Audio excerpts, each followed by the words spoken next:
मेरी ऊर्जा के स्रोत प्यारे बच्चों, सदा खुश रहो। सफलता तुम्हारे कदम चूमे। घर आंगन एक रंगमंच है।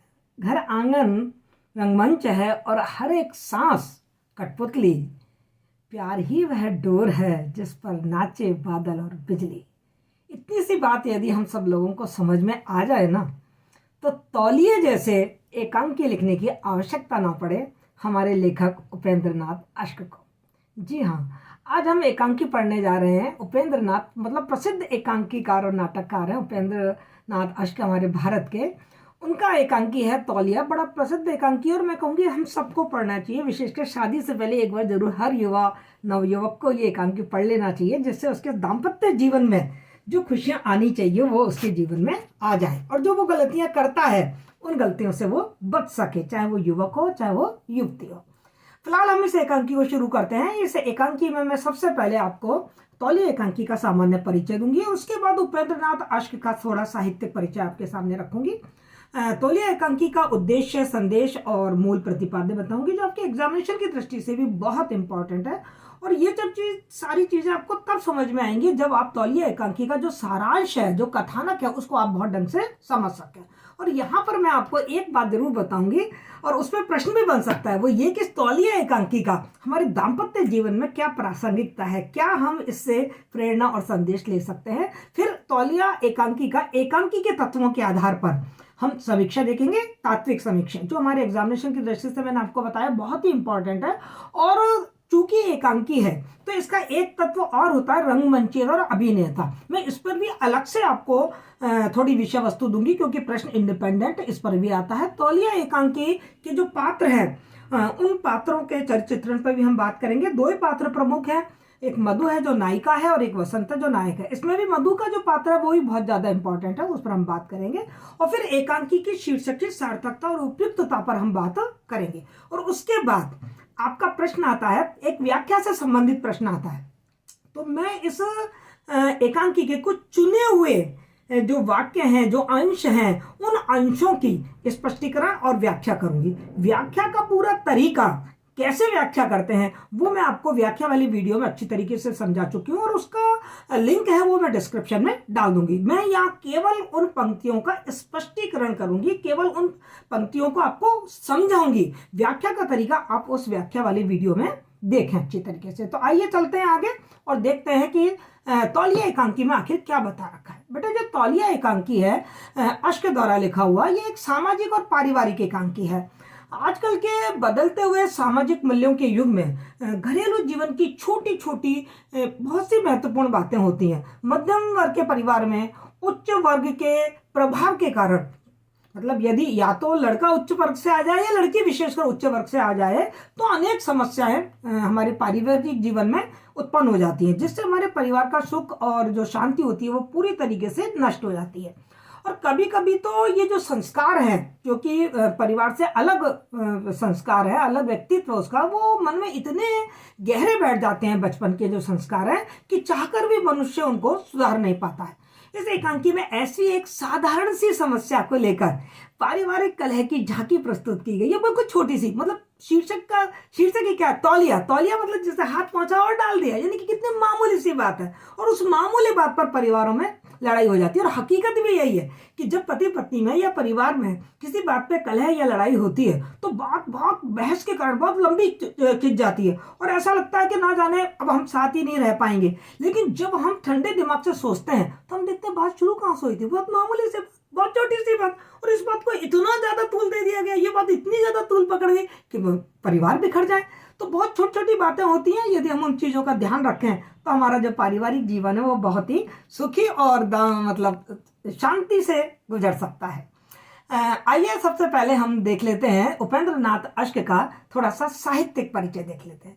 प्रसिद्ध साहित्यकार उपेंद्र नाथ अश्क का जन्म पंजाब के जालंधर नगर में सन 1910 में हुआ था।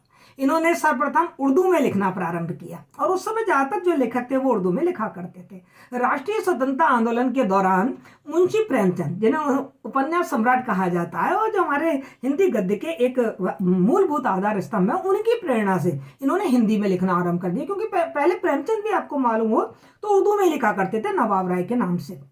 ये प्रसादोत्तर काल यानी कि जयशंकर प्रसाद का जो काल है वो एकांकी और नाटकों के लिए एक सीमा रेखा माना जाता है, बहुत प्रसिद्ध काल है उनका। तो उनके काल के समय, जयशंकर प्रसाद के काल के समय के बाद ये जो उपेंद्र नाथ अश्क हैं ये एक प्रमुख नाट्य रचनाकार और रत्नाधर्मी माने जाते हैं। यद्यपि इन्होंने पाश्चात्य नाटक साहित्य से बहुत प्रेरणा ली है, लेकिन इनके नाट्य साहित्य में हमको जो भारतीय प्रेरणा है, भारतीय जो संस्कार है, भारतीय जो दृष्टि है, तथ्यपरक दृष्टि है, उसे हमें बहुत अच्छी तरीके से देखने को मिलती है। इन्होंने कविता, नाटक, एकांकी, आलोचना, मतलब हिंदी के लगभग सभी विधाओं में लिखा, पर नाटक और एकांकी लेखन में इनकी प्रतिभा निखर उठी। ऐसे प्रतिभाशाली साहित्यकार अश्क जी का निधन 1996 यानी कि 1996 में हो जाता है। यहाँ पर हमको इनके नाटकों की विशेषता पर भी थोड़ी सी बात कर लेनी चाहिए। अश्क जी के जो नाटक हैं, जैसा कि मैंने आपको पहले ही बताया, उनका नाटक हो या एकांकी हो, वो ज़्यादातर सामाजिक एकांकी है। उनके वस्तु चित्रण में उनकी जो दृष्टि है वो यथार्थवादी है, आदर्शवादी नहीं है, यथार्थवादी है। हिंदी में एक प्रकार से यथार्थवादी एकांकियों का प्रारंभ ही अश्क जी ने ही किया। उन्होंने निम्न मध्यम वर्गीय जीवन का चित्रण बड़ी सूक्ष्मता के साथ, बहुत ही सूक्ष्मता के साथ, बहुत ही गहराई के साथ उन्होंने अपनी एकांकियों में किया है। अच्छा जी, सामाजिक और व्यक्तिगत दुर्बलताओं पर व्यंग करते हैं और उन पर प्रहार करते हुए व्यंग्यात्मक और प्रहसन एकांकी भी लिखते हैं, जिनमें चरित्र चित्रण की जो मनोवैज्ञानिक गहराई है वो बड़ी आसानी से देखी जा सकती है। तो ये मैंने आपको थोड़े से अश्क जी के एकांकी की जो खास विशेषताएं हैं वो मैंने आपको संक्षिप्त में बताई। हम पढ़ रहे हैं तौलिया एकांकी। तो हमारे सामने तौलिया एकांकी का जो उद्देश्य है, जो उसका मूल प्रतिपाद्य है, जो उसका संदेश है, वो जानना हमारे लिए बहुत आवश्यक है और उस पर इंडिपेंडेंट प्रश्न भी बनता है। उपेंद्र नाथ अश्क का एकांकी जो तौलिया है वो बहुत ही उद्देश्यपूर्ण रचना है। मतलब ये तो है ही है, मैं आपको बता दूं कि कोई भी रचना लेखक लिखता है तो किसी न किसी उद्देश्य के साथ ही लिखता है कि मैं ये उद्देश्य या ये संदेश या ये प्रेरणा या ये समस्या या ये समाधान समाज के सामने रखना चाहता हूं। और ये जो एकांकी है ये तो बहुत ही उद्देश्यपूर्ण बन चुका है, क्योंकि दाम्पत्य जीवन को प्रेरणा देता हुआ ये एकांकी है।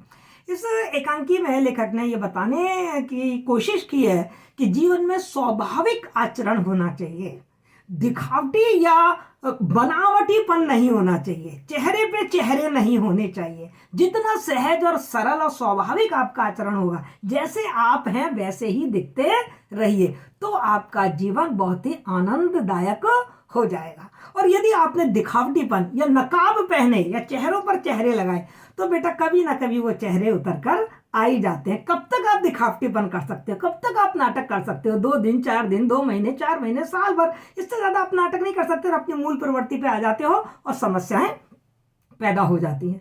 इस नाटक की जो दूसरी बड़ी बात है वो है अति सर्वत्र वर्ज्यते। संतुलन जीवन में बहुत जरूरी है, चाहे कितनी भी अच्छी चीज क्यों ना हो, लेकिन यदि उसकी आवश्यकता से अधिक बहुतायत हो जाए तो फिर वो हमारे लिए वो मतलब अमृत भी जहर का काम करने लग जाता है।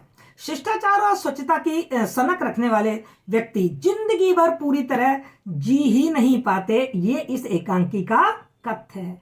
और ये मैंने अपनी आंखों से देखा है बेटे, अपने आस पास, पास पड़ोस और परिवार में, कि सबसे ज्यादा जो लड़ाई होती है परिवारों में वो सफाइयों को लेके होती है कि यहाँ पे सफाई नहीं करी, ये गंदगी पड़ी है, ऐसा नहीं हो गया, वैसा हो गया। तो ये जो सनक है, थोड़ा सा स्वाभाविक रूप से आ जाओ कि इंसान है, सब तरीके की चीजें होंगी, मतलब ये सनक की हद तक नहीं पहुंचना चाहिए कि मेरा घर तो कांच की तरह चमकना चाहिए और मेरा घर तो 5 स्टार होटल जैसा होना चाहिए, यहाँ मत खेलो, वहां मत खेलो, ये मत करो। आजकल तो बच्चे बड़े परेशान है, कहाँ जाए, घर पे खेल नहीं सकते क्योंकि घर तो शोरूम बन गए हैं, जगह जगह कांच की चीज लगी हुई है, महत्वपूर्ण बहुत मतलब कीमती शोपीस रखे हुए हैं, बेचारा बच्चा वहां खेल ही नहीं सकता, एकदम मूर्ति की तरह हिलता उलता रहता है कि नहीं केवल 2 इंच इधर, नहीं 2 इंच इधर, इस पर मत बैठो, वहां मत जाओ, यहाँ मत खाओ, वहां मत खाओ, बहुत बंदिशें हैं। तो उससे घर में निश्चित रूप से एक कलहपूर्ण वातावरण बन जाता है। एकांकीकार ने इस एकांकी द्वारा ये व्यक्त किया है कि अपने को सनक में बांधते चले जाना का मतलब यह है कि आप अपनी जिंदगी से दूर हटते जा रहे हैं।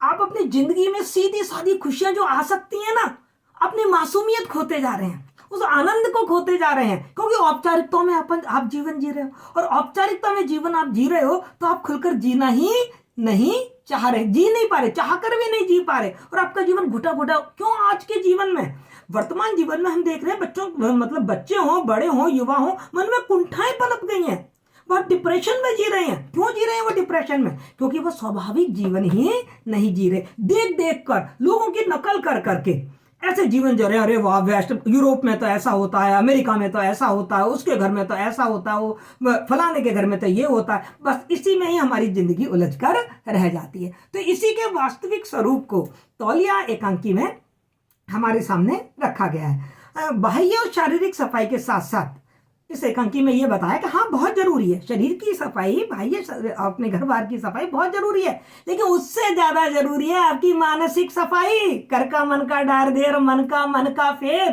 कबीरदास जी ने कहा है ना। भावनात्मक सफाई, अपनी इमोशनल सफाई, क्यों ईर्ष्या, क्यों बैर, क्यों कंपटीशन, क्यों ये सब चीजें हैं। और वैचारिक स्वच्छता, अच्छे विचार आपके दिमाग में आने चाहिए, अश्लील विचार, दूसरों के प्रति दुष्टता भरे विचार, षड्यंत्र वाले विचार ये नहीं आने चाहिए, ये बहुत जरूरी है। तो ये मानसिक, वैचारिक और भावनात्मक स्वच्छता पर बसंत के माध्यम से लेखक ने इस एकांकी में प्रकाश डाला है। स्वास्थ्य को सफाई से ज्यादा लाइफ स्टाइल से जोड़ते हुए लेखक स्पष्ट ये करता है कि स्वास्थ्य, जो हमारा स्वास्थ्य है वो रोग प्रतिरोधक क्षमता पर निर्भर करता है, जो कि हमें पौष्टिक भोजन से मिलता है और तनाव मुक्त जीवन शैली से। यदि हमारे जीवन में तनाव बहुत ज्यादा है और यदि हमारा भोजन सही नहीं है, तो बेटा कितनी भी साफ सफाई रख लो, क्या वो आपको स्वस्थ बना देंगे? नहीं। तो आपका एक तो भोजन संतुलित होना चाहिए, पौष्टिक होना चाहिए, और साथ ही आप अपने जीवन को बिल्कुल चिंता मुक्त होकर और तनाव मुक्त होकर जिएंगे तो आप स्वस्थ रहेंगे। पति पत्नी की जो वैचारिक विषमताएं हैं, जो भिन्न भिन्न जीवन दृष्टिकोण हैं, उसको लेकर नाटककार अष्टजी ने इस नाटकीय कथा की सृष्टि की है और परिवारों को बिखरने से बचाने की एक सुगबुगाहट भरा संदेश दिया है। उन्होंने बताया कि जब शादी होती है तो लड़का और लड़की दोनों अलग अलग परिवार से आते हैं, दोनों की अलग अलग पृष्ठभूमि होती है, दोनों के पालन पोषण का तरीका माँ बापों के द्वारा अलग अपनाया गया है, दोनों की शिक्षा अलग है, बहुत बहुत परिदृश्य अलग है, तो उनकी वैचारिक विषमताएं होती हैं, और लेकिन उनमें कैसे सामंजस्य बिठाया जाए, ये इस नाटक का प्रमुख कथ्य मेरे नजर में आया है। हम देखें इसके कथानक के बारे में, तो यह है कि एकांकी का जो नायक है उसका नाम बसंत है, और वो एक प्राइवेट फर्म है, उसका मैनेजर है। मतलब कोई बहुत बड़ा अफसर नहीं है, लेकिन हाँ एक अच्छे पोस्ट पर वो काम कर रहा है तथा ठाट बाट से रह रहा है।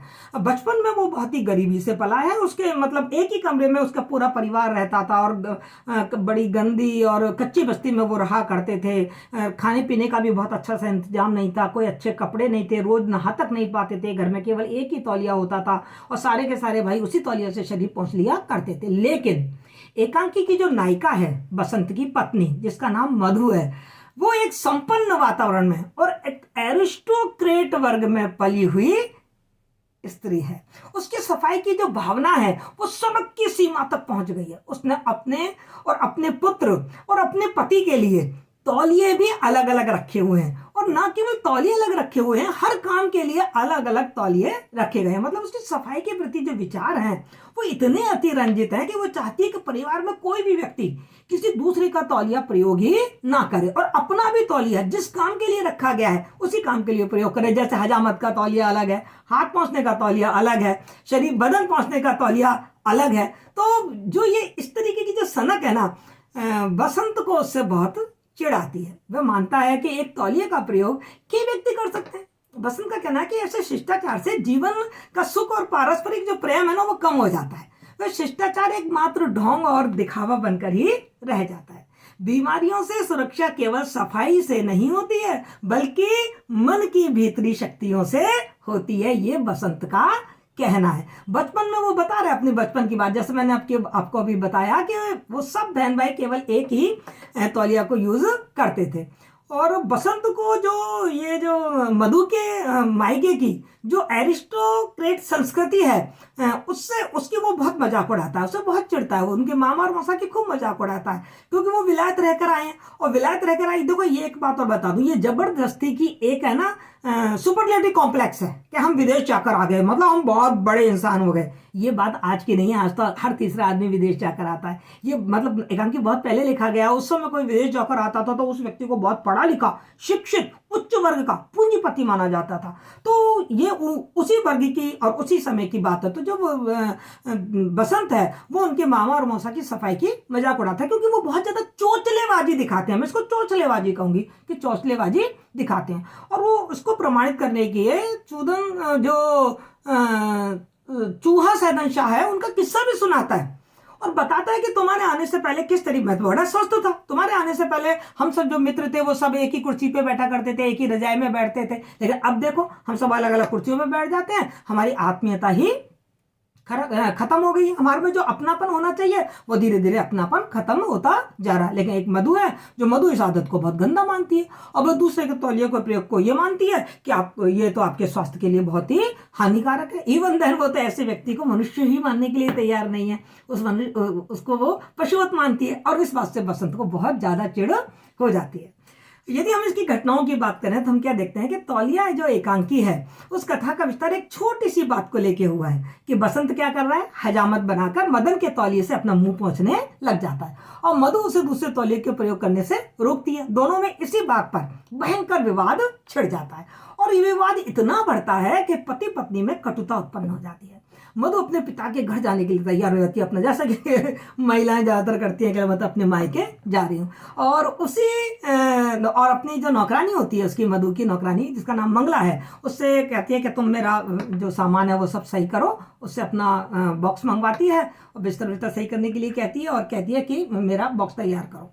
उसी समय टेलीफोन की घंटी बजती है और वो जो टेलीफोन है वो बसंत के लिए आया हुआ है। बसंत टेलीफोन को सुनता है और टेलीफोन रखकर जो बसंत है वो अपने मधु से कहता है कि अरे तुम अपना सामान बाद में बांधना। मतलब बसंत तो बहुत ही हल्के फुल्के और मस्त वाला टाइप का आदमी है, वो तो भूल भी गया कि अभी हम क्या चर्चा कर रहे थे, लड़ रहे थे आपस में। वो कहते हैं तुम अपना सामान बाद में बांधना, पहले मेरे जाने की तैयारी कर दो। अभी अभी मेरे ऑफिस से मेरे बॉस का फोन आया है और मुझे बनारस जाना है, बहुत इंपॉर्टेंट काम है और बनारस की गाड़ी बहुत जल्दी जाएगी, तो इसलिए तुम मेरे सामान की तैयारी करो। तो बसंत तो सब भूल भाल के अपने ऑफिस के काम में व्यस्त हो जाता है और वो बनारस चला जाता है और मधु रह जाती है घर पर अकेली। 2 महीने बीत जाते हैं। जब हम एकांकी का दूसरा अंक देखते हैं तो देखते हैं कैलेंडर बदल चुका है और 2 महीने बीत चुके हैं पर बसंत नहीं लौट रहा है। और हम यहाँ देख रहे हैं कि जो मधु है वो बहुत ही सुस्त और उदास बैठी हुई है और इन 2 महीने में मनुष्य को, जो मधु है उसको बहुत ही आत्मविश्लेषण करने का समय मिला है। वो काफी सोचती है और उसको वास्तव में अपनी जो सनक है वो सनक थोड़ा सा मतलब लगती है कि ये अतिरंजित है, मुझे इस तरीके से नहीं करना चाहिए, बसंत मुझसे नाराज हो गया। मतलब वो अपने पति से प्रेम तो बहुत करती है क्योंकि वो चाहती है कि मैं, और वो संकल्प भी ले लेती है कि अब मैं ये सब काम नहीं करूंगी और जो जिससे कि बसंत को मेरे प्रति कोई घृणा हो। उसको ऐसा लगता है कि जैसे बसंत है वो इसी कारण मुझको छोड़ के चला गया है और ना कोई उसने ढंग से चिट्ठी भी मुझे नहीं लिखी है, एक पत्र भी उसने मुझे ढंग से नहीं लिखा है। तो उसको ये लगता है कि बसंत शायद मुझसे बहुत नाराज है, इसलिए वो अपने आप को बदलने की कोशिश कर रही है। और ये बदलाव हमको दिखता है कब, जब इस एकांकी में हम देखते हैं दूसरे दृश्य में कि मधु की बचपन की सहेलियां चिंतो और सुरो आई हैं, उनमें आपस में बातचीत हो रही है। वह मेज पर चाय पीने के स्थान पर पलंग पर ही चाय पी रही हैं और इस परिवर्तन को देखकर उन्हें बड़ा आश्चर्य भी होता है कि भाई मधु तुम इतनी कैसे बदल गई, हमारी जीजाई ने तुमको इतना बदल दिया। उसकी जो सहेलियां हैं, कॉलेज में पढ़ने वाली जो युवतियां हैं, वो चिंती और सुरो उन सबको अपने साथ अपनी रजाई में बिठा लेती है और इवन देन यहाँ तक कह देती है अरे पैर वैर धोने की जरूरत नहीं है, पैर धोगी सारा मजा किरकिरा हो जाएगा। इस तरीके से वो बहुत ही मतलब अपना व्यवहार बदल चुकी है। हमें लग रहा है कि उसका व्यवहार एकदम बदल गया। अब जस्ट उसी के बाद हम देखते हैं कि बसंत आ जाता है। बसंत आ जाता है तो वो देखता है कि ड्राइंग रूम में का जो रख रखाव था वो सारा बदला हुआ है। वो देखता है वहाँ पलंग है और मतलब तो आश्चर्य से रहता है कि ये इतना परिवर्तन कैसे हो गया। उसके बाद वो मधु में भी बड़ा परिवर्तन देखता है, क्योंकि मधु कहती है फटाफट हाथ पैर डोर डालो और मैं तुम्हें चाय देती हूँ। और वो ये भी कहती है देखो अब मैंने ये पलंग ऐसे लगा दिया है, तुम अपने दोस्तों के साथ बैठ के यहीं गरम गरम चाय पिया करना रजाई में बैठकर। ये सारी बातें जब वो सुनता है तो जो बसंत है वो तो बहुत ही प्रसन्न हो जाता है। और वैसे भी वो मस्तमला टाइप का है, उसको वो पुरानी बातें याद भी नहीं है जो कि मधु को याद है। तो बसंत नौकरानी मंगला से कहती है कि तू चाय का पानी रख। और जो उसके जो परिवर्तन से बसंत बहुत खुश तो है ही है, वो बाथरूम में चला जाता है और बहुत प्रेम पूर्वक बातें मतलब उससे करता है मधु से कि अरे तुम बहुत अच्छी हो, तुम इतनी बदल गई हो, मैं तो तुमसे बहुत प्रेम करता हूँ। और मधु ये सोचती है कि शायद बसंत प्रेम नहीं करता है। अब यहाँ पर मधु को ये मालूम पड़ जाता है कि बसंत को तो पुरानी बात मालूम भी नहीं है, बसंत तो मुझे बहुत प्रेम करता है।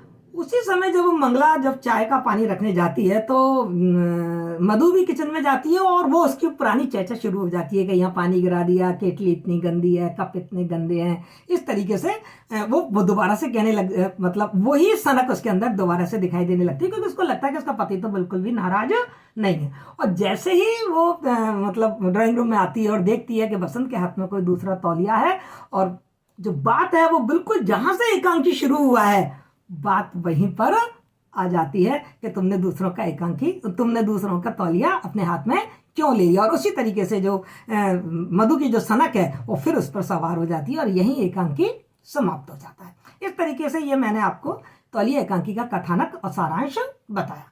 अब हम ये देखते हैं कि ये तौलिया जो एकांकी है वो हमारे दाम्पत्य जीवन के लिए कितना प्रासंगिक है। जिस उद्देश्य से अश्क जी ने ये एकांकी लिखा है तो कितना प्रासंगिक है, ये देखने की बात है। पति पत्नी हमारे तो हम बात करते हैं एकांकी तौलिए की। आज के दाम्पत्य जीवन में, आज क्या कभी कभी दाम्पत्य जीवन हो उसमें ये जो एकांकी है वो कितना प्रासंगिक है, कितना आवश्यक बन गया है आज ये हमारे लिए। पति पत्नी एक दूसरे के पूरक माने जाते हैं, हम सब जानते हैं। हमारे भारतीय संस्कृति में तो इस संबंध को इतना स्थायित्व प्रदान कर दिया है कि जन्म जन्मांतर तक का संबंध माना जाता है और हर करवा चौथ पे उसको रिन्यूअर करा लिया जाता है। मनुष्य जीवन जीने के लिए एक उसका अपना एक जीवन दर्शन होता है, उसका अपना एक नज़रिया होता है। सामान्य तौर पर उस जो नज़रिया है उसी को हम अपना एटीट्यूड या अपना दृष्टिकोण इन सब शब्दों से पुकारते हैं। मान्यता यह है कि जब शादी विवाह होते हैं तो ये मान्यता है कि जीवन साथी के रूप में हम जिस भी व्यक्ति को चुन रहे हैं, चाहे तो लड़की लड़के को चुन रही है या लड़का लड़की को चुन रहा है, तो संस्कार और जीवन दर्शन की धरातल पर उन लोगों में सामंजस्य होना चाहिए। मतलब मैं ये तो नहीं कह सकती कि बिल्कुल एक हो, पर मैच होना चाहिए। ये जन्म पत्रियों में जो गुणों का मैच होता है ना, एक्चुअल वो यही चीज होती है कि उससे क्या होता है कि एक दूसरे का स्वभाव, एक दूसरे का जो व्यवहार है और जिस तरीके की उसकी सोच है उसका पता चल जाता है। तो यदि ये साम्यता होती है तो मान के चलिए कि जो विवाह और जो पारिवारिक सामंजस्य है वो बना रहता है, क्योंकि उन दोनों की जो सांस्कृतिक, आर्थिक और वैचारिक पृष्ठभूमि लगभग समान है। लेकिन आजकल हम क्या कर रहे हैं, आधुनिकता के वेग में हम इन संस्कारों के तो ध्यान नहीं दे रहे हैं, बल्कि भौतिक संसाधनों पर खिबर पड़े हैं, उन पर टूट पड़े हैं और उन्हीं उपलब्धता पर हमें ज्यादा ध्यान देते हैं। कौन कितना अमीर है, कितना दहेज आ रहा है, इस सब तरीके की, कौन कितना बड़ा रसूखदार है, कितने बड़े उसके रिलेशंस हैं, इन सब के को देखकर हम विवाह करते हैं। और उसी का परिणाम ये होता है कि शादियों में करोड़ों खर्च कर दिए जाते हैं। मतलब एक जबरदस्त इवेंट हो जाती है, बहुत बड़ा सांस्कृतिक पर्व मना लेते हैं लोग, आते हैं, खाते पीते हैं, गुलछड़े उड़ाकर चले जाते हैं और मालूम पड़ता है कि 15 दिन बाद ही विवाह टूट गया।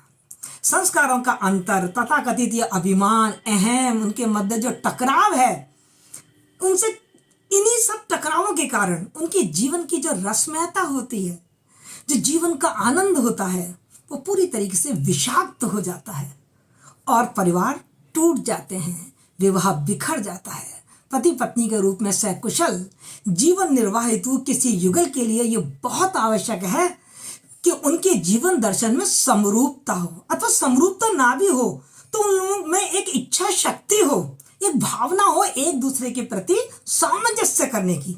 ऐसा ना होने पर छोटी छोटी बातें बड़े बड़े टकराहट में बदल जाती हैं और जिनके चलते पूरा जीवन नारकीय बन जाता है। जैसे तौलिया एकांकी में बसंत चिढ़कर मधु से कहता है कि तुम तो मुझसे घृणा करती हो, और मधु कहती है कि आपने मुझसे विवाह करने के बाद भी मेरी रुचियों से तालमेल नहीं किया, मेरे कारण आप सुखी नहीं है, अतः लो मैं आज ही चली जाती हूँ। इस तरीके से ये तो मतलब हम देख रहे हैं कि घर घर की कहानी सी आजकल हो गई है। आज के युवाओं में ये चीजें बहुत देखने को मिल रही हैं। आधुनिक परिवेश की ये बड़ी विसंगति है कि बौद्धिक विकास के मध्य लोग अपने सामने दूसरों को बड़ा तुच्छ समझते हैं, छोटा समझते हैं। हम IITian हैं, हम डॉक्टर हैं, हम इंजीनियर हैं, हम बड़े प्रोफेसर हैं, बल्कि इसका एहसास भी दूसरों को कराते हैं। जैसे मधु के जो मामा जी हैं और मौसा जी हैं, वो बसंत को बार बार ये कोंचते हैं, बार बार महसूस करवाते हैं कि तुम छोटे हो और हम कुछ तुमसे ऊंचे वर्ग में आते हैं। और निकटवर्ती रिश्तों में ये विडंबना स्थापित हो जाती है, और इसी कारण खून के रिश्ते ही नहीं, पति पत्नी के जो संबंध भी हैं वो भी औपचारिक बनकर रह जाते हैं। इस एकांकी में मधु और बसंत के टकराव का मूर्त यथार्थ, उसका कारण ही उनका अभिमान है। मधु का ये अभिमान कि मैं अरिस्टोक्रेट वर्ग की हूँ, मेरे मामा जी, मेरे मौसा जी, बात बात में वो मामा जी और मौसा जी को लेकर आती है। परंतु ऐसा लगता है कि जो मधु और बसंत है वो दोनों ही एक दूसरे को नीचे दिखाना चाहते हैं, क्योंकि हम भी ये देख रहे हैं कि बसंत भी बार बार उसके मामा जी और मौसा जी को उदाहरण दे दे के उसको नीचे दिखाने की कोशिश करता है। यदि बसंत चाहता तो ये छोटी सी बात थी तौलिया, इस गलती से वो बच सकता था। थोड़ा सा यदि वो अवेयर रहता, थोड़ा सा दिमाग में रखता कि भाई मधु को ये चीज पसंद नहीं है और ये कौन सी बड़ी बात है, जब उसने व्यवस्था कर रखी है अलग अलग तौलियों की तो मैं अलग अलग तौलियों का यूज कर लूं। लेकिन वो इस भूल से बच सकता है। मधु भी यदि थोड़े प्रेम से यदि काम लेती तो बसंत की आदतों को या तो बदल सकती थी, और या फिर बसंत की आदत इतनी बुरी तो नहीं है कि वो उसके साथ सामंजस्य उपस्थित ना कर सके उसके साथ। तो लेकिन विडंबना यह है कि बसंत उसकी भूल का एहसास कराकर उन्हें व्यंग पर उतर आता है, जिसे वह सहन नहीं कर पाती है, और उधर मधु भी व्यंग पे उतर आती है, जिससे कि जो बसंत है वो बिल्कुल खींच उठता है। पति पत्नी के संबंधों में स्थापित खोखलेपन के कारण जीवन में जन्म जन्मांतर तक के जो स्थायित्व मानदंड है वो बिल्कुल बिखर गए हैं, और आज कोई भी सामान्य सी विसंगति उनके जीवन, उनके दाम्पत्य जीवन को विखंडित कर देती है, टुकड़े टुकड़े कर देती है। तथाकथित अभिमान इसमें बड़ी विशिष्ट भूमिका निभाता है।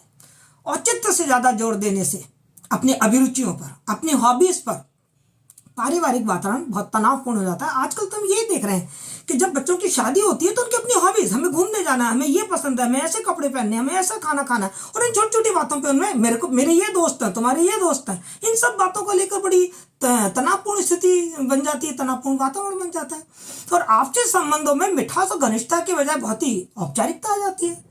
इस अशांति और संबंधों के उतलेपन से पारिवारिक प्रेम और सामाजिक सौहार्द को बहुत हानि पहुंचती है। मतलब ना केवल उन बच्चों में लड़ाई होती है, उनके परिवारों में कलह पसर जाती है दूर दूर तक, और सामाजिक रिश्ते बहुत खराब हो जाते हैं। दुर्भाग्य यह है कि ऐसे में कोई भी अपनी भूल को स्वीकार करके झुकने को भी तैयार नहीं होता, क्योंकि दोनों में अहम है। पहले क्या होता था कि पहले कोई बात होती थी तो लड़की झुक जाती थी, बहुत अच्छी बात थी कि वो थोड़ा झुक जाती थी, पर आजकल ये नारी स्वतंत्रता, स्त्री स्वतंत्रता का जो दिखावटी नारा दिखा दिया, मतलब वास्तविक स्वतंत्रता नहीं है नारी को, लेकिन कपड़े में पहनने में स्वतंत्रता हो गई, खाने में स्वतंत्रता हो गई, घूमने में स्वतंत्रता हो गई, और विचारों में स्वतंत्रता ही नहीं। ये जो दिखावटी चीजें हैं, ये जो चीजें हैं वो हमारे संबंधों को बहुत ही विषाक्त और जहरीला बना रही हैं। बसंत और मधु का यथार्थ भी हमें ऐसा ही दिखाई देता है। विवाह से पूर्व दोनों एक दूसरे से मिल चुके हैं और अपनी मान्यताओं से एक दूसरे को अवगत करा चुके हैं, परंतु ऐसा लगता है कि विवाह कर लेने के बावजूद वे अपने जो स्वार्थ है या जो तथाकथित उनका स्वाभिमान है, जो उनकी अपनी अभिरुचियां हैं, जो उनकी सोच है, उससे वो बिल्कुल भी मुक्त नहीं हुए हैं। फलतः छोटी छोटी बातों पर आपस में झगड़ पड़ते हैं और जो परिस्थितियां होती हैं वो बहुत ही विकट बन जाती है। तौलिया यहाँ पर छोटी सी बातों का प्रतीक है। तौलिया तौलिया नहीं है, तौलिया प्रतीक है छोटी छोटी बातों पर, बिल्कुल तुच्छ तुच्छ बातों पर किस तरीके से लड़ाई हो जाती है। और आज लोगों के दाम्पत्य जीवन में पारस्परिक समर्पण की कमी हो गई है। उसी के कारण ये जो द्वंद्व हैं, ये जो घटनाएं हैं, ये बहुत ज़्यादा घट रही हैं। इसलिए ये जो तौलिया एकांकी है आज के समय के लिए तो बहुत ही प्रासंगिक बन पड़ा है। मेरे मत में तो मैं यहाँ तक कहूँगी कि इस भयावह स्थिति का कारण भारतीय संस्कारों के विपरीत जो ये पश्चिमी सभ्यता के भौतिकवादी दर्शन और ये फिल्मी जीवन का जो प्रभाव है ये बहुत महत्वपूर्ण भूमिका निभा रहा है इस युवा परिवारों को और युवा विवाहों को तोड़ने में, जिसने बहुत से संदर्भों को इतना बड़ा चढ़ाकर प्रस्तुत किया। अभी आप शादी वो देखो, क्या कहते हैं, इसकी सूरत बढ़ जाता है कि पिक्चरें देखो, शादी कितनी भव्य तरीके से शादी होती है। लड़कियां सपने बनाने लग जाती हैं कि ऐसी शादी होनी चाहिए, ऐसा ही लड़का होना चाहिए, ऐसा ही आदर्श लड़का होना चाहिए, ऐसी आदर्श सास होनी चाहिए। वे व्यक्ति के आचरण में सनक के स्तर तक पहुंच गई हैं। तौलिया एकांकी में मधु के मामा जी और मौसा जी का और खुद मधु का भी चरित्र इसी प्रकार का हमें दिखाई देता है। जहां मधु सफाई को लेकर अतिवादी है, वहीं बसंत की जो दृष्टि है वो स्वास्थ्य को सर्वोपरि मानता है। इसके चलते वे एक दूसरे के प्रति कटुता के धरातल तक उतर आते हैं, जहां अंतिम परिणाम अलगावी है। यद्यपि दोनों को अपनी इस विसंगति का ज्ञान है, वे स्वयं को बदलना भी चाहते हैं, किंतु जैसे वे आमने सामने होते हैं सारी जो समझौते की बातें होती हैं उनको भूल जाते हैं और दोनों के मध्य जो कटुता है वो मुखर हो उठती है। शायद इसीलिए कहा जाता है कि स्वभाव का जो परिवर्तन होता है वो सहज नहीं होता। हैबिट, एच हटा दीजिए, एबिट, ए हटा दीजिए, बिट, बी हटा दीजिए, इट रही जाएगी। आदतें जल्दी से बदलती नहीं है। यथार्थ यह है कि किसी भी व्यक्ति में हमें समझनी चाहिए ये वाली बात कि ना तो वो व्यक्ति गुणों से परिपूर्ण, सारे सर्वगुण संपन्न कोई नहीं होता इस दुनिया में, और ना दुनिया में कोई ऐसा व्यक्ति होता कि जिसमें कोई गुण ही ना हो, जो दुर्गुणों का ही पुतला हो। लेकिन यदि लोग इन बातों को समझने लग जाएं और एक दूसरे के गुणों का सम्मान करें और दुर्गुणता का सहजता के साथ सुधार करें। पहले तो एक बात, जब शादी हो गई है ना, तो एक दूसरे को जैसे हैं वैसे स्वीकार करो, क्योंकि हम जानते हैं कि आदतें बदलना बहुत मुश्किल है, लेकिन फिर भी हम जो गलत आदतें हैं उनमें थोड़ा सा सुधारवादी और सहजता का दृष्टिकोण तरीका अपनाएं। यह दृष्टिकोण मित्रता और शत्रुता का आधार बन जाता है। यदि आपका दृष्टिकोण थोड़ा सा कटुतापूर्ण है तो शत्रुता बन जाएगी आपस में। पारिवारिक या दाम्पत्य जीवन में तो व्यवहारिक दृष्टिकोण को अपनाया जाना बहुत ही जरूरी है। ये एकांकी की ये प्रासंगिकता है। मैं सच बताऊं, मैंने तो इस एकांकी को अपने परिवार में बहुत डिस्कस किया कि इसी तरीके से जीवन जीना चाहिए, और आप लोगों से भी कहूंगी कि इस एकांकी को अपने परिवार में अपने माता पिता के साथ, बहन भाइयों के साथ, भैया भाभी के साथ, मित्रों के साथ बांटिए, जिससे कि कहीं ना कहीं वो इस एकांकी से कुछ सीख कर और एक खुशहाल जीवन जीने की राह में कदम बढ़ाएं। इस एकांकी की तात्विक समीक्षा से संबंधित भी महत्वपूर्ण प्रश्न आपके एग्जाम में आता है। हम सब जानते हैं कि एकांकी के महत्वपूर्ण तत्व क्या है। मैं एक अलग वीडियो में ये सब बता चुकी हूँ, लेकिन फिर भी हम ये बात कर ले तो हमें मालूम है कथानक, है ना। 6 तो वही अंग हैं जो हम कहानी और उपन्यासों में पढ़ते हैं कि कथानक है, पात्र एवं चरित्र चित्रण है, संवाद या कथोपकथन है, आपकी भाषा शैली है, देश काल और वातावरण है, और उद्देश्य है। इसके साथ साथ एकांकी में संकलन त्रय और रंगमंचीयता और अभिनेता का जो तत्व है वो भी शामिल हो जाता है। मैं यहाँ इन 6 तत्वों के बारे में तो बता ही रही हूँ। रंगमंचित और अभिनेता का जो तत्व है उसको मैं अलग से आपके सामने स्पष्ट भी करूंगी, क्योंकि उस पर भी एक स्वतंत्र प्रश्न अलग से आ जाता है। रचनाकार ने संवेदनाओं को प्रभावी बनाने के लिए बहुत ही सार्थक एकांकी शिल्प का प्रयोग इस एकांकी में किया है। इसकी कथा वस्तु सामाजिक और आर्थिक संदर्भों पर आधारित होकर भी मनोवैज्ञानिक कही जा सकती है। इस एकांकी की कथा वस्तु जीवन की वास्तविक यथार्थता से ग्रहण की गई है। मैं आपको कथा वस्तु की विशेषता बता रही हूँ, बाकी कथानक तो मैं आपको पहले बता ही चुकी हूँ। आप वो कथानक क्या लिख सकते हैं। जो उपेंद्रनाथ अश्क है वो प्राय अपने भोगे हुए जीवन के अनुभवों के क्षेत्र से जो उनके एकांकी और नाटक होते हैं उनकी वस्तु का चुनाव करते हैं, और तौलिए का कथानक भी इसका कोई अपवाद नहीं है। उन्होंने यहाँ इस तौलिए का जो कथानक है वो भी हमारे आसपास का जो जीवन है वहीं से ही ग्रहण किया है, और अंत में उन्होंने एक संदेश देते हुए, और उसकी कथानक की जो घटनाएं हैं सब एक दूसरे से संबंधित हैं, उनमें सुगठितता है और कथा का प्रभाव बना हुआ है। कहीं भी कथा हमें रुकती हुई सी दिखाई नहीं देती है। जहाँ दृश्य बदल रहा है वहां भी उन्होंने बड़ी कुशलता के साथ कथा को आपस में जोड़ दिया है। यदि हम पात्रों की बात करें तो इस एकांकी में जो पात्र हैं उन पात्रों में बसंत और मधु सर्वाधिक इम्पोर्टेंट पात्र हैं। जो मधु है वो यहाँ की नायिका है और जो बसंत है वो नायक है, लेकिन उसमें भी सबसे इम्पोर्टेंट जो पात्र है वो मधु का है। मधु के चरित्र को जैसा तैसा हो जाने में एक नाटकीय निखर कर आई है कि पहले तो मधु जैसी है फिर वो अपने आप में बदलती है, लेकिन फिर वो जैसे कि तैसी हो जाती है। ये मधु के पात्र की उन्होंने खूबसूरती दिखाई है। दोनों ही जो पात्र हैं मधु और बसंत, वो हम उनको वर्ग चरित्र कह सकते हैं कि जो मधु है वो एरिस्टोक्रेट वर्ग को, और जो सनकी लोग हैं उनका प्रतिनिधित्व कर रही है, और जो बसंत है वो मस्त मौला और थोड़े से संतुलित जीवन को जीने वाले वर्ग का प्रतिनिधित्व कर रहे हैं। एकांकी में संवादों का भी बड़ा सार्थक प्रयोग हुआ है। समस्त जो संवाद हैं वो बड़े प्रभावी हैं। उनकी जो भाषा है वो भी पात्र और परिवेश के अनुकूल है। साथ ही चरित्रों जो पात्र हैं उनके चरित्रों को उद्घाटित करने वाले हैं, कथा को गतिशीलता देने वाले हैं। शैली की दृष्टि से यदि हम देखें तो विवरणात्मक शैली, वर्णन, विचारात्मक शैली के साथ साथ भावात्मक और आत्मकथात्मक शैली का प्रयोग किया गया है। बीच बीच में व्यंग्य शैली का भी हमें सौंदर्य देखने को मिलता है। भाषा हिंदी की खड़ी बोली है, सहज और सुशिक्षित, मतलब तत्सम शब्दावली उसमें काफ़ी प्रयुक्त की गई है, क्योंकि दोनों शिक्षित है तो उन तरीके, और उसमें अंग्रेजी के शब्द भी बहुत जगह अंग्रेजी के शब्दों का प्रयोग भी किया गया है। देशकाल वातावरण की यदि हम बात करें तो एकांकी की जो घटनाएं हैं वो दिल्ली महानगर की बताई गई हैं। समय बताया गया 1943 और 1944 का। साफ साफ जो कैलेंडर है उस कैलेंडर में लिखा है नवंबर 1943 और जनवरी 1944 की घटनाएं बताई गई हैं। तो हम देख सकते हैं कि वो कालखंड किस तरीके का था, किस तरीके का मतलब दाम्पत्य जीवन में जो विचार थे वो किस तरीके के विचार थे। और उस समय जो मधु जैसा जो चरित्र था वो तो बहुत ही कम मिलता था, क्योंकि इतना ज़्यादा शिक्षित और एरिस्टोक्रेट वर्ग हमारे समाज में उतना विस्तार नहीं हुआ था। आज यदि वो पीढ़ी पढ़ेगी तो उनको थोड़ा सा अचंभा लग सकता है कि मधु का हमारा तो ऐसे व्यवहार है और हमको लोगों ने स्वीकार कर रखा है, लेकिन उस समय एक बहू के रूप में, एक पत्नी के रूप में उस व्यवहार को इतना ज़्यादा स्वीकार नहीं किया जा पा रहा था। तो ये हमने देशकाल और वातावरण की बात बताई। यदि मैं आपसे कहूँ कि तो तौलिया एकांकी है निष्कर्ष रूप में, तो कोई गलत नहीं होगा कि ये एकांकी संवेदना हो या शिल्प हो, दोनों ही स्तर पर एक विशिष्ट रचना है और वर्तमान परिवेश के लिए बहुत ही प्रासंगिक बन चुकी है। मैंने आपको वो 6 तत्व तो बता दिया, जो 7वां तत्व बता रही हूँ जो बहुत इंपॉर्टेंट है किसी भी एकांकी के लिए, उसको मैं अलग से बता रही हूँ, तो आप वहां पर थोड़ा सा ज्यादा ध्यान दें। यदि पूरा प्रश्न आ जाता है तात्विक समीक्षा का, तब तो इस रंगमंच वाले तत्व को आप थोड़ा सा संक्षेप में बता दें, और अलग से आता है तो थोड़ा डिटेल में बता दें। रंगमंच की दृष्टि से उपेंद्र नाथ अश्क के जो नाटक हैं या एकांकी हैं वो सारे बहुत सफल हैं। वे प्राय जीवन के अति साधारण और परिचित समस्याओं को और घटनाओं से निर्मित होते हैं। उनके जो कथानक हैं बिना किसी कल्पना के वो मन में उतर जाते हैं। उनके संवाद भी बहुत ही आडंबरहीन, चुस्त, संक्षिप्त और सहज है।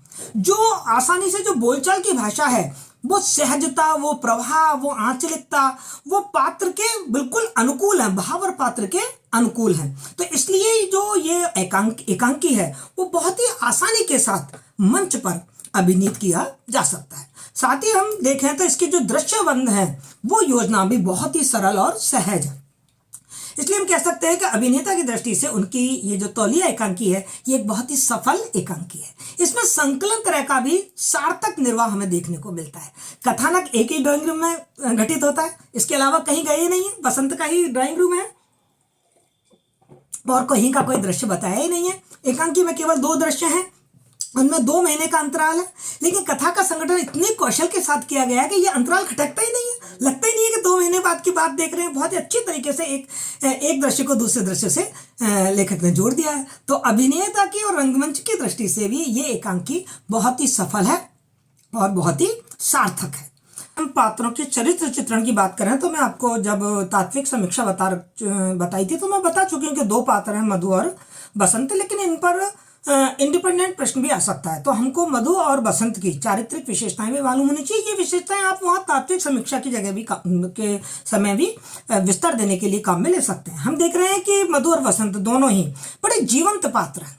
दोनों के चित्रण में मनोवैज्ञानिक गहराई हमें दिखाई देती है। बहुत ही खुली और आड़ वाला जो पात्र है बसंत, उसमें हमें सनक के प्रति कहीं भी कोई उसमें विश्वास नहीं है।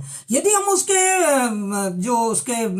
चारित्रिक विशेषताएं उन पर ध्यान दें तो बहुत ही वो सहज और सरल और संतुलित व्यक्तित्व का धनी है। देखिए यहाँ पर वीडियो बहुत बड़ा हो जाएगा, इसलिए मैं केवल आपको उनको चारित्रिक विशेषताओं की बिंदु बताऊंगी और उनके उदाहरण आप एकांकी में से विभिन्न जो घटनाएं घट रही हैं उनसे आप उदाहरण देकर इस बिंदु को प्रमाणित कर सकते हैं। तो जो बसंत है उसका जो व्यक्तित्व वो बहुत ही सरल है, सहज है और संतुलित है। कई उदाहरण है, उसके भाइयों का उदाहरण है, वो बनारस से लौट कर आता है तब कितना सहज और सरल होता है, वो हजामत बना रहा था, मस्त मौला टाइप का आदमी है, वो स्वास्थ्य के प्रति बहुत जागरूक है। ये भी आप कई उदाहरण से स्पष्ट कर सकते हैं कि कैसे वो जो चूहा सैदन शाह का जो प्रसंग है वो सुना रहा है और किस तरीके से उसके जो डायलॉग हैं, उसके जो संवाद है वो आप यहाँ पर लिख सकते हैं जिससे कि आप ये प्रमाणित कर पाए।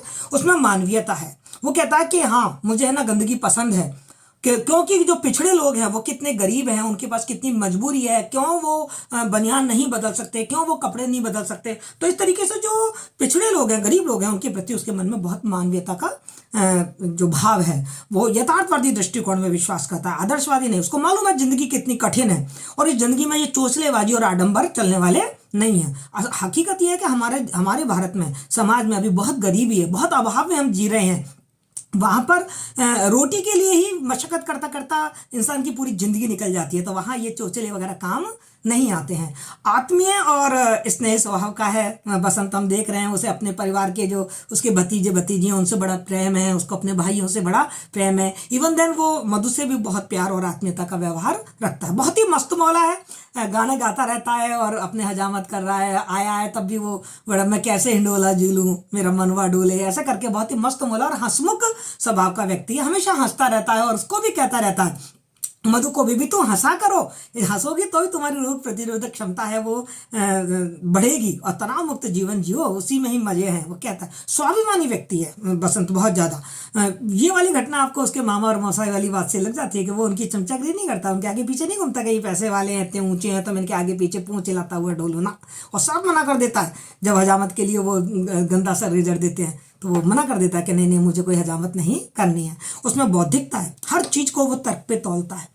जब बात होती है मधु से तो वो ये नहीं है कि मधु से केवल बहस कर रहा है, केवल वो उसका जो वाकई युद्ध नहीं है, वो हर बात को तर्क के साथ मधु को समझा रहा है कि कितनी सफाई होनी चाहिए और क्यों होनी चाहिए, स्वास्थ्य क्यों जरूरी है, पारिवारिक संबंध और आत्मीयता क्यों जरूरी है। इस तरीके की बात वो मधु को समझा। कर्तव्यनिष्ठ है, अपने ऑफिस का काम बहुत ही दत्तचित्तता के साथ करता है।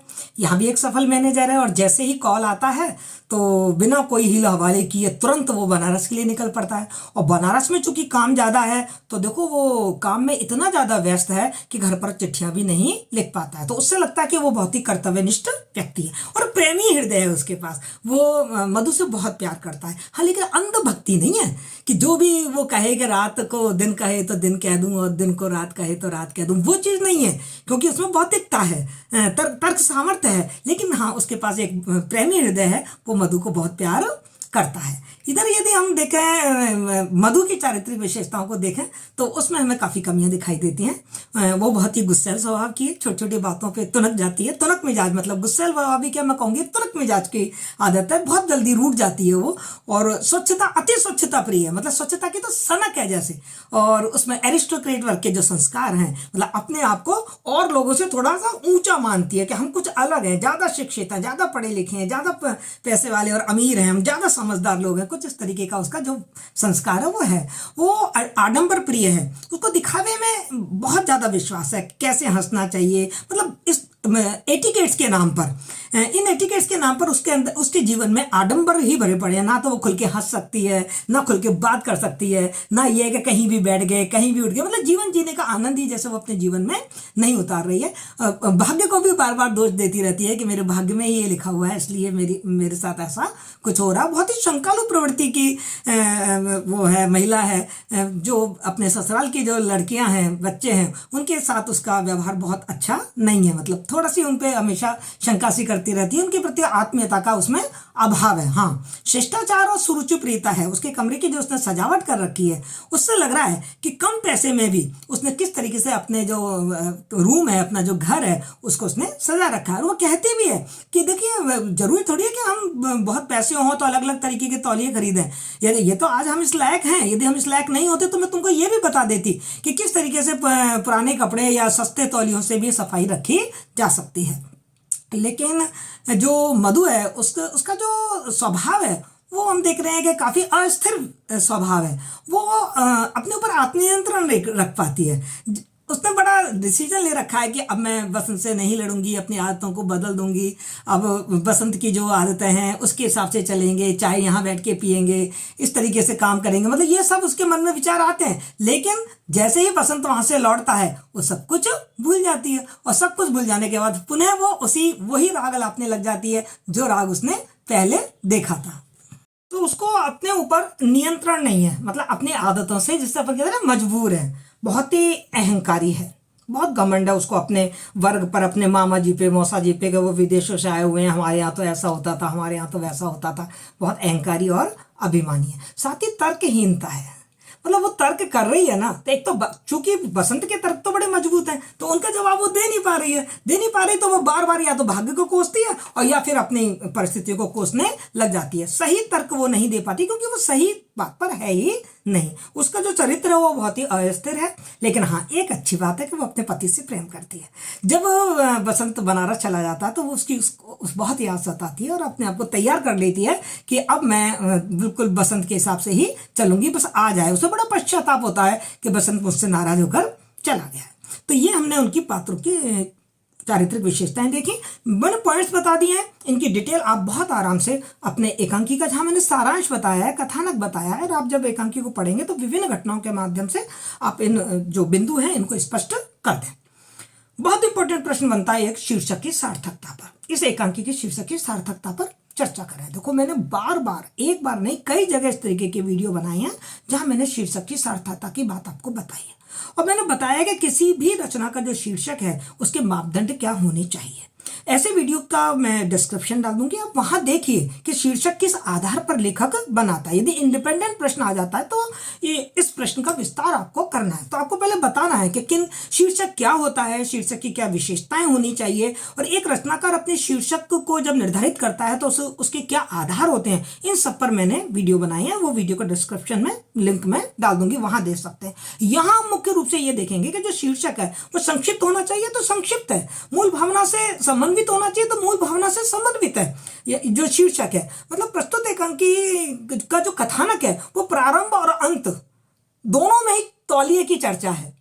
मधु सफाई पसंद होने से अपने व मदन के और बसंत के सबके तौलिए अलग अलग रखती है। मेहमानों के भी जो तौलिए वो अलग अलग रखती है। तौलिए के इस्तेमाल को लेकर मधु और बसंत में हमेशा टकराहट होती रहती है। इसीलिए इसका शीर्षक क्या रखा गया? तौलिया रखा गया, जो पूरी तरीके से उचित, सार्थक और सफल है, और बहुत ही संक्षिप्त है। मैं आपको यह बता दूं कि यहां पर जो तौलिया है वो प्रतीक किसका है? मतलब आधुनिक शहरी जो तथाकथित मध्यम वर्गीय सभ्य, जो तथाकथित सभ्य वर्ग है, उनकी जो आडंबर प्रियता है, उनका जो अंधानुकरण है, उसका प्रतीक है तौलिया। तौलिया प्रतीक है बहुत ही टिविलियर, बहुत ही छोटी छोटी बातों का। मतलब तौलिया क्या, हाथ पहुंचा और फेंक दिया। तो तौलिया प्रतीक है कि परिवार में कैसे छोटी छोटी बातों से कलह शुरू होती है, और वही कलह कितनी बड़ी फैल जाती है कि परिवार बिखर जाता है। तो यद्यपि शुरू शुरू में जब ये प्रसंग है तो थोड़ा सा हमको इतना रोचक नहीं लगता कि क्या तौलिया को लेकर बात हो रही है, लेकिन जैसे जैसे हम एकांकी में आगे बढ़ते हैं हमें ये समझ में आ जाता है कि तौलिया एक प्रतीकात्मक शीर्षक है, और कितना विशिष्ट बन जाता है वो तौलिया। हमारे शिष्टाचार, हमारे आचार, हमारे आडंबर, हमारे संस्कार का प्रतीक बन जाता है। मतलब एक साधारण सा तौलिया मनुष्य के जीवन को कितना नारकीय बना सकता है, यानी कि कोई साधारण सी बात भी हमारे जीवन को किस तरीके से विषाक्त और जहरीला बना सकती है। इसलिए ये जो शीर्षक है ये बहुत ही प्रभावी है। अब मैं आपको बता दूं, जैसा कि मैंने आपको पहले भी वायदा किया था, कि इस पाठ में जो बहुत इंपॉर्टेंट और ऐसी पंक्तियां हैं जो व्याख्या के लिए हैं, उन पंक्तियों को मैं समझा रही हूं। और इनकी व्याख्या कैसे करनी है, तो मैं व्याख्या का जो वीडियो है उसका लिंक डिस्क्रिप्शन में डाल दूंगी। वहां आपको व्याख्या का तरीका बता रखा है कि आपको कैसे व्याख्या लिखनी है, कैसे संकेत सूत्र लिखने हैं, कैसे संदर्भ, कैसे प्रासंग, और कैसे उसकी व्याख्या और कैसे उसकी साहित्यिक विशेषताएं लिखनी होती है ना, कैसे गद्य की व्याख्या करते हैं। यहां केवल मैं आपको उन पंक्तियों का जो अर्थ है, जो भावार्थ है, जो उनका गूढ़ार्थ है, जो उनका निहितार्थ है, वो निहितार्थ समझाने की कोशिश करती हूँ। जैसे पहला एक मैंने सेंटेंस लिया है कि स्वस्थ शरीर ही बीमारी से बचाता है, सफाई का प्रदर्शन नहीं। अब हमें मालूम है कि ये वाली बात बसंत मधु से कह रहा है। मधु की सफाई बहुत ज़्यादा उसको सफाई पसंद है और उसकी जो सफाई की जो सनक है वो बिल्कुल चरम अवस्था पे पहुंच चुकी है। और बसंत है कि उसे अच्छा स्वास्थ्य को वो ज़्यादा महत्व देता है और उसका मानना यह है कि यदि आपको स्वस्थ रहना है तो आपको पौष्टिक भोजन खाना चाहिए, वही आपके शरीर को शक्तिशाली बनाएगा, आपकी रोग प्रतिरोधक क्षमता को बढ़ाएगा। और साथ ही उसका मानना यह है कि यदि आप तनाव से मुक्त जीवन जीते हैं तो आप ज़्यादा सुरक्षित और स्वस्थ जीवन जी सकते हैं, तभी आपकी रक्षा होगी आपके जीवन की, सफाई की सनक से नहीं होगी। मतलब यदि वाकई, और बसंत की बात बिल्कुल सही है, यदि हम बसंत की बात से सहमत हो तो आप जाओ, कच्ची बस्ती में जाइए, कितनी गंदगी है वहां पर, फिर भी वो लोग कितने मस्त और मजे से रह रहे हैं। अभी कोरोना देखो आप, बड़े बड़े शहर घरों में फैला, जो बहुत ज्यादा सफाई पसंद थे, कच्ची बस्ती में तो नहीं फैला।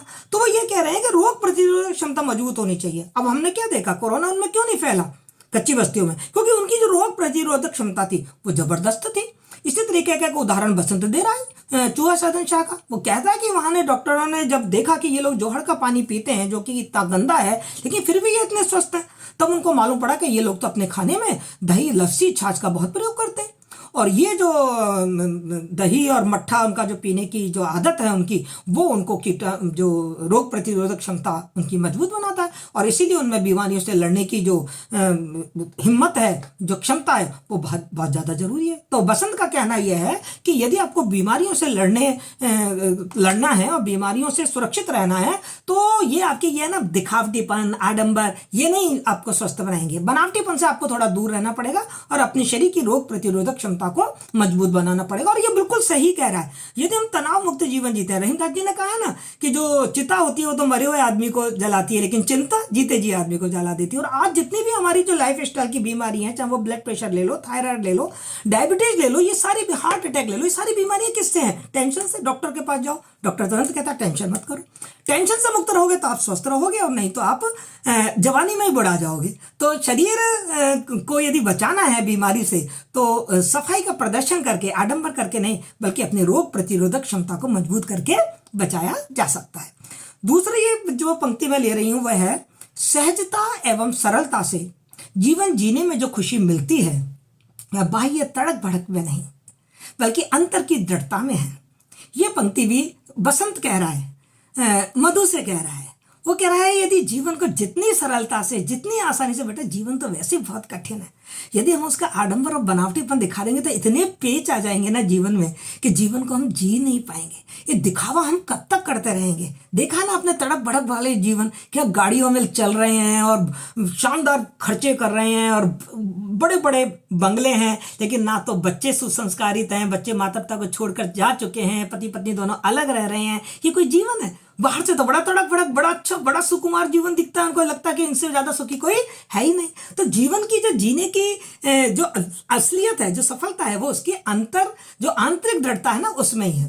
तौलिया एकांकी में मधु को एक ऐसी स्त्री बताया गया जो सभ्यता, संस्कृति और सुरुचि के नाम पर बहुत ही आडंबर करती है। वस्तुतः उसके जीवन में बहुत दिखावा, बड़प्पन, सुपरलेटिव कॉम्प्लेक्स, आडंबर और दूसरों का अंधानुकरण, जैसे अपने मामा जी और मौसा जी का बड़ा अंधानुकरण करती है, वो ही उसके जीवन को विषाक्त बना रहा है, जहरीला बना रहा है और उसको बसंत से दूर लेके जा रहा है। और इसी कारण उसकी बसंत से वैचारिक टकराहट भी बढ़ जाती है, आर्थिक दबाव भी बहुत ज्यादा बढ़ता है और आपसी प्रतिस्पर्धा बढ़ जाती है। और तड़क भड़क और आडंबर वाले जीवन के लिए हम क्या करते हैं कि दुनिया को दिखाने के लिए हम बड़े दांव पेच खेलते हैं, उल्टे सीधे तरीके से धन कमाते हैं, झूठ सच बोलते हैं, जिससे हमारा मन की शांति खत्म हो जाती है और मानसिक तनाव बढ़ता चला जाता है कि पता नहीं क्या होगा, आपने रिश्वत ली, आपने कोई गलत काम किया, झूठ बोला, तो वो तनाव हमेशा आपके दिमाग में रहेगा कि पता नहीं मेरे घर में क्या होगा। और घर के जो भावनात्मक बंधन है वो बहुत ही कमजोर हो जाते हैं।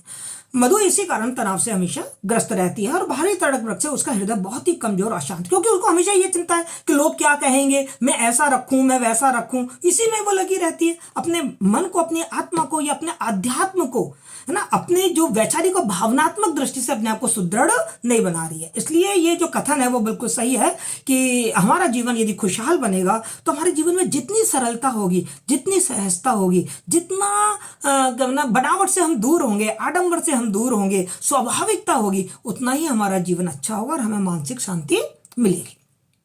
एक पंक्ति इसमें और है जो स्पष्ट मैं आपसे करती हूँ, मुझे गंदगी से घृणा नहीं है किंतु मैं गंदगी पसंद नहीं करता। बड़ा नाजुक सा फर्क है दोनों में। बहुत इंपॉर्टेंट वाक्य है जो बसंत ने मधु से कहा है। वो कह रहा है कि मैं गंदगी से घृणा नहीं करता क्योंकि मुझे मालूम है कि बहुत से लोग मजबूरी में गंदगी में रहते हैं। क्या करें, उन्हें कच्ची बस्ती में रहना पड़ता है, उनके पास नहीं है इतना पैसा कि वो अच्छे बड़े बड़ी बस्तियों में या मोहल्ले में या कॉलोनीज में घर ले सकें। मजबूर है, वो क्या करें, वहाँ पे खुली नालियाँ हैं, उनके पास इतना पैसा थोड़ी है कि नालियों को पटवा लेंगे, वहाँ कचरे के ढेर हैं, क्या करें, वो मजबूरी है उनकी वहाँ रहना। नहीं है उनके पास इतने पैसे कि वो अपने रोज कपड़े बदल सकें, नहीं है उनके पास इतना पैसे कि वो साबुन खरीद के अपने कपड़ों को बहुत धो सकें। वो एक ही कपड़े को 3-3, 4-4 दिन तक, 8-8 दिन तक पहनते रहते हैं। तो कहते हैं मुझे गंदगी से घृणा नहीं है, पर इसका मतलब ये नहीं है कि मैं गंदगी को पसंद करता हूँ। जब मजबूरी आती है तो मैं उन लोगों के साथ बड़े सुरुचिपूर्ण तरीके से रहता हूँ। मैं मन की भावना को देखता हूँ कि वास्तव में वो गंदगी में रह रहे हैं तो क्यों रह रहे हैं। वो कह रहे हैं बहुत ही नाजुक सा फर्क है इन दोनों में। बसंत कहता है कि गंदगी से घृणा करने का आशय ये नहीं है कि अनेक स्थानों पर जहां गंदगी दिखाई देती है और लोग लाचारी से उस गंदगी में रहने के लिए मजबूर हैं क्योंकि उनके पास ऐसे वातावरण में जाने के लिए कोई सुविधा या साधन ही नहीं है। वो कहते हैं मेरा खुद का काम पड़ता है ऐसी जगह जाने का। मान लो कोई डॉक्टर है, आप बताइए, अब डॉक्टर को कच्ची बस्ती में जाना पड़ेगा, नहीं जाना पड़ेगा? या कोई मजदूर उसके पास आया है, अब उस मजदूर के यदि शरीर से बदबू आ रही है, वो नहाया नहीं है 4 दिन से, क्या डॉक्टर उसको देखने से मना कर देगा? तो बहुत सारी जगह ऐसा होता है कि उसे गंदगी में काम करना पड़ता है। जैसे समाज सुधारक है, उनको समाज गंदगी में जाके उन लोगों को स्वच्छता का संदेश देना पड़ता है, प्रेरणा देनी पड़ती है। बाबा आमटे को देख लीजिए, मदर टेरेसा को देख लीजिए। यदि वो यही भावना पे चलते तो क्या वो समाज सेवा कर सकते थे? क्या वो कोढ़ियों की और कुष्ठ रोगियों की सेवा कर सकते थे? कदापि नहीं कर सकते थे।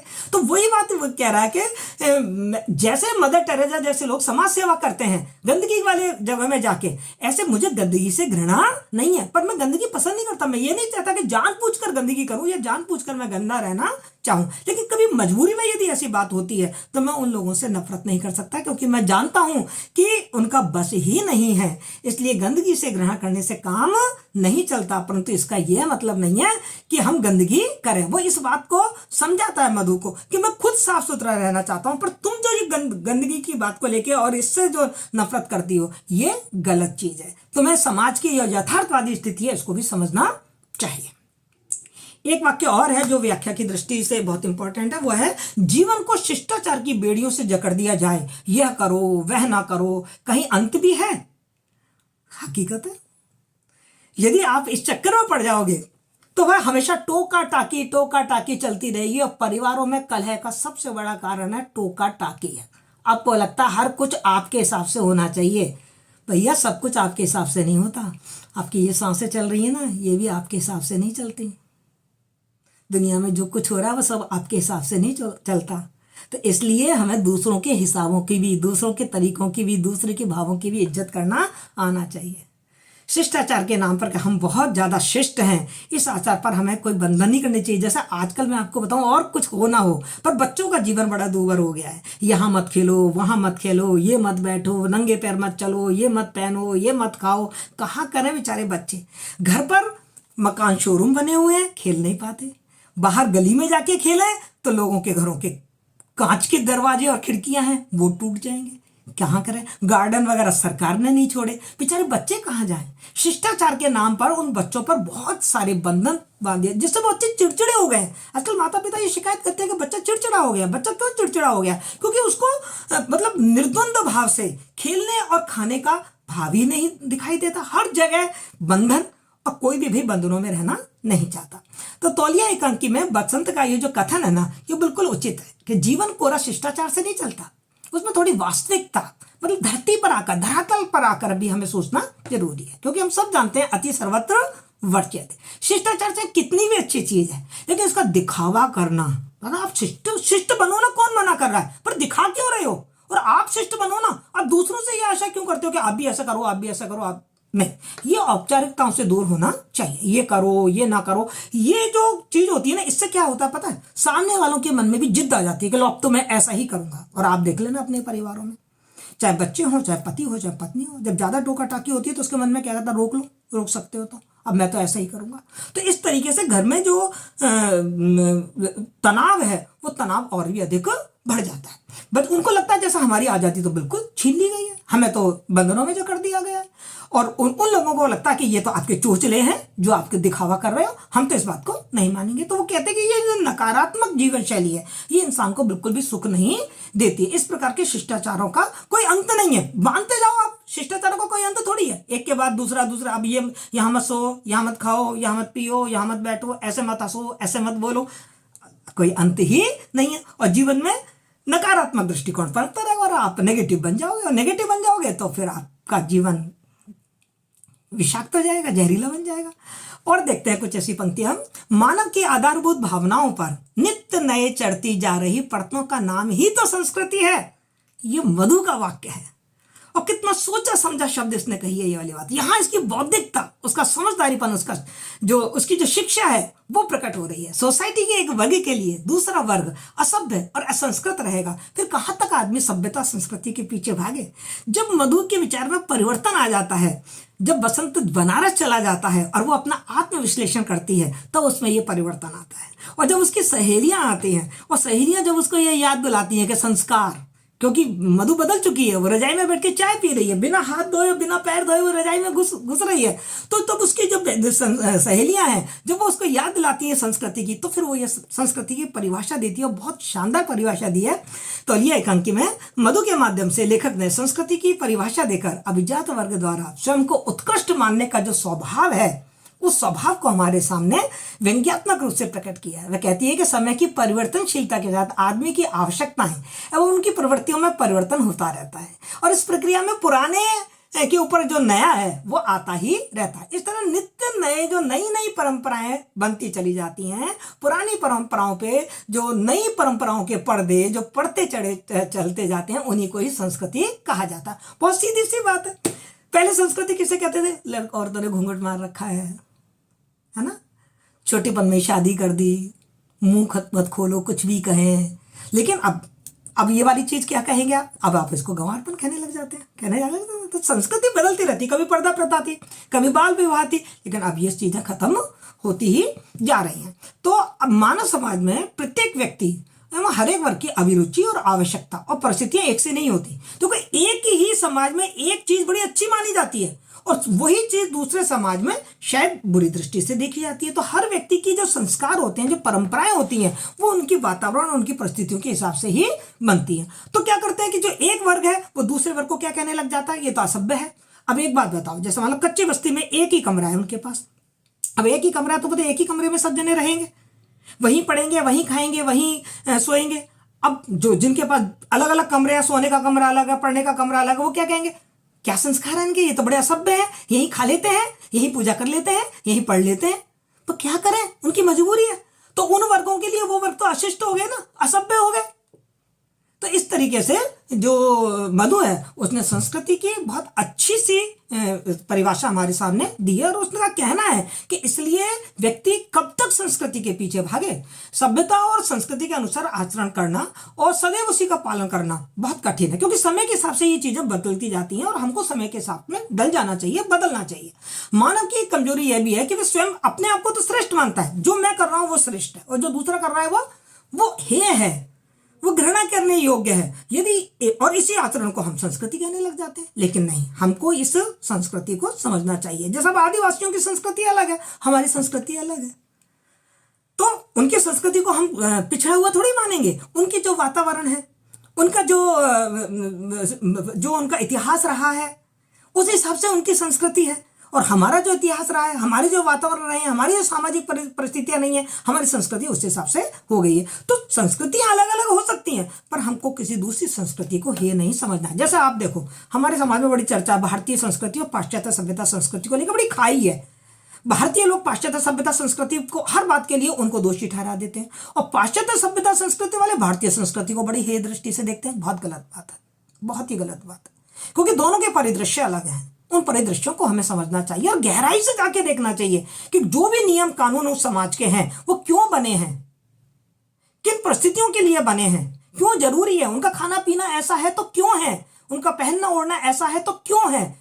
यदि ये सब चीज हमें समझ में आ जाए तो फिर ये संस्कृतियों का जो संघर्ष है वो अपने आप ही खत्म हो जाएगा। तो इस तरीके से मैंने आपको तौलिया जो एकांकी है उस एकांकी का पूरा सारांश, उसका कथानक, उसकी तात्विक विवेचना, उसके उद्देश्य, उसका मूल प्रतिपाद्य, उसकी चरित्र के जो है प्रमुख उनकी चारित्रिक विशेषताएं और वर्तमान जीवन में उसकी क्या प्रासंगिकता है, वो प्रासंगिकता और उसके साथ ही इस एकांकी में आए मुख्य जो व्याख्या योग्य अंश हैं वो मैंने आपको समझाए हैं। यदि ये चीज़ आप अपने जीवन में उतार लेते हैं तो हकीकत कह रही हूँ जीवन में प्यार का बसंत आ जाएगा और जीवन मधुरता से भर जाएगा। मधु और वसंत दोनों आपके जीवन में एक साथ उतर के आएंगे। कहेंगे मैं एक फूल लेकर आया था, तुमने चमन खिला दिया। लड़ाई नहीं होगी। फिर ये कहा जाएगा कि मैं एक फूल लेकर आया था, तुमने चमन खिला दिया। मैं एक आस लेकर आया था, तुमने स्वप्न सजा दिया। पीछे मुड़कर देखती हूँ तो जीवन पगडंडी सा लगता है। जवाब देगी पत्नी फिर, पीछे मुड़कर देखती हूँ तो जीवन पगडंडी सा लगता है और आगे देखती हूँ तो तुमने राजपथ बिछा दिया। ऐसे भाव फिर पति पत्नी के एक दूसरे के प्रति हो जाएंगे। मैंने आपको ये एकांकी समझाया, समझ में आया होगा आपको। फिर भी कोई प्रॉब्लम आती है तो कमेंट बॉक्स में लिखिए, मैं आपकी हर समस्या का समाधान करने की कोशिश करूँगा।